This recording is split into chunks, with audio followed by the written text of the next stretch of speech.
Mutton வறுவல் எப்படி செய்கிறதுன்னு பார்க்கலாம். 1/2 கிலோ மட்டன் எடுத்துகிட்டு வந்திருக்கோம். அது விசில் வச்சு ஒரு 5-6 விசில் வச்சு எடுத்துக்கணும். அதுலேயே நம்ம 2-3 முறை வாஷ் பண்ணிவிட்டு மஞ்சள்தூள் உப்பு போட்டு வேக வச்சுக்கணும். தேவையான அளவு தண்ணி சேர்த்துக்கலாம். அரைக்க தேவையான பொருட்கள் மிக்சியில் என்னென்னு பார்க்கலாம். பட்டை 2 எடுத்துருக்கேன், சோம்பு 1 ஸ்பூன்,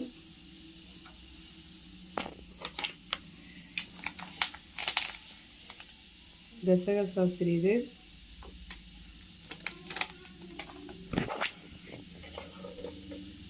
கிராம்பு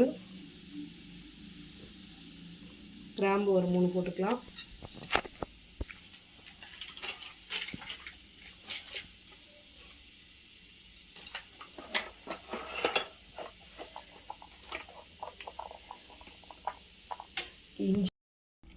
இஞ்சி கொஞ்சம் எடுத்துக்கலாம்.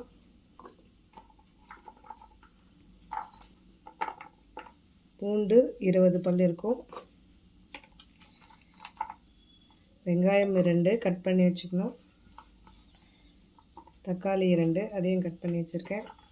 தாளிக்கிறதுக்கு கொஞ்சம் எடுத்து வச்சுக்கணும், வெங்காயம் தக்காளியும்.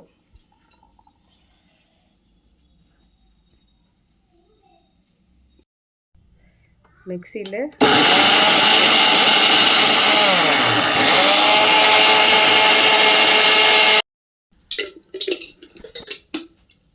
வானலில் எண்ணெய் ஊற்றிடுங்க.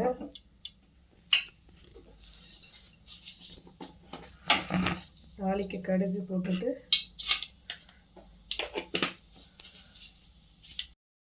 கடுகு தாளிஞ்சதும் கருவேப்பிலை போட்டுடலாம்.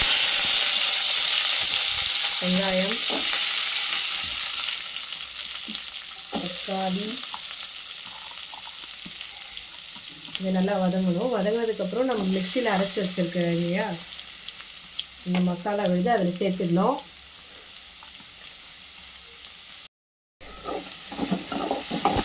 வெங்காயம் நல்லா வதங்கிடுச்சு.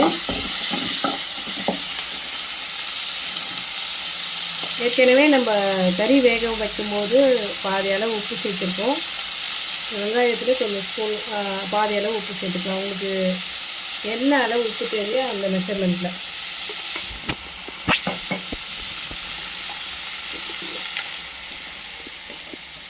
மஞ்சள்தூள் ஏற்கனவே நம்ம மட்டன் வேக வைக்கும்போது போட்டிருக்கோம். இப்பயும் கொஞ்சம் 1/2 ஸ்பூன் மஞ்சள் சேர்த்துக்கலாம். அரைச்சி வச்ச விழுதியை சேர்த்துக்கலாம்.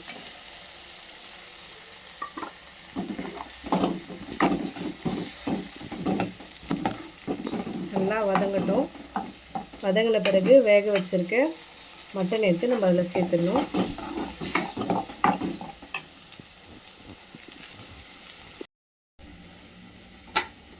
குக்கரை ஓப்பன் பண்ணி எடுத்துக்கலாம். கறி நல்லா வந்துருச்சு.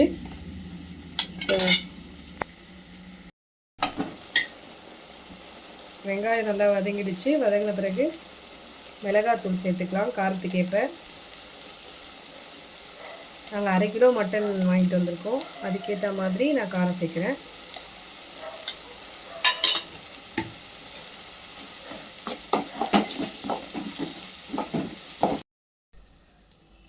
வெங்காயம் நல்லா வதங்கின பிறகு நம்ம வேக வச்சுருக்க மட்டனை எடுத்து அதில் சேர்த்துடலாம். இந்த தண்ணியை நம்ம அதிலேயே ஊற்றிடலாம். இல்லை வேண்டான்னா கூட இதில் மிளகுத்தூள் போட்டு குழந்தைங்களுக்கு சூப்பு மாதிரி கொடுத்துடலாம். நான் தண்ணி ஊற்றலை, குழந்தைங்களுக்கு சூப் மாதிரி கொடுக்கலான்னு எடுத்து வச்சிடுறேன்.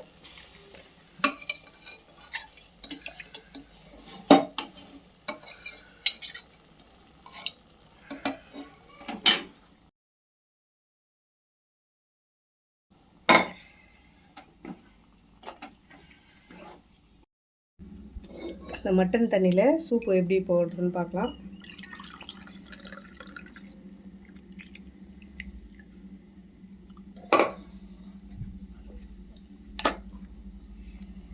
பெப்பர் தூள் ஏற்கனவே பொடி பண்ணி வச்சுருக்க மிளகுத்தூள் அதை போட்டுக்கலாம்.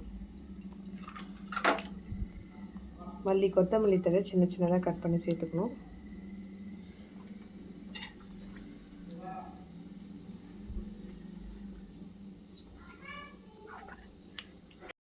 அவ்வளோதாங்க, மட்டன் சூப் ரெடி ஆயிடுச்சு. இதை குழந்தைங்களுக்கு கொடுத்தா சளி இருமல் தொல்லை இல்லாமல் இருக்கும். வாரம் ஒரு முறை இப்படி செஞ்சு கொடுக்கலாம். ஒரே டைமில் மட்டன் சூப்பும் தயாராகிடுச்சு, மட்டன் வறுவலும் தயாராகிருக்கு. ஆல்ரெடி நம்ம இதில் உப்பு போட்டிருக்கோம் வேக வைக்கும் போதே. வேணும்னா அந்த டேஸ்ட்டுக்கு ஏற்ற மாதிரி சேர்த்துக்கலாம். மட்டன் சூப் சூப்பராக இருக்கும்.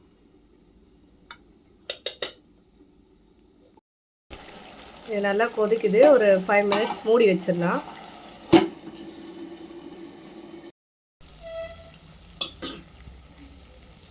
மட்டன் வறுவல் ரெடி ஆயிடுச்சு. சர்வ் பண்ணிடலாம். எப்படி இருக்குன்னு பார்க்கலாம். இதை அப்படியே நம்ம சாதத்துலேயும் போட்டு பெசலே சாப்பிட்லாம், இல்லை பொரியலாகவும் தொட்டுக்கலாம்.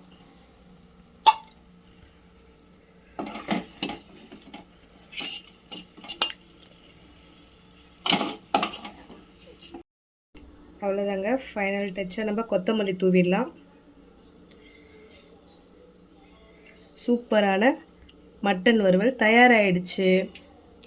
நீங்களும் செஞ்சு பாருங்கள், சூப்பராக இருக்கும். நம்ம சேனலை சப்ஸ்கிரைப் பண்ணுங்கள், லைக் பண்ணுங்கள். தேங்க்யூ.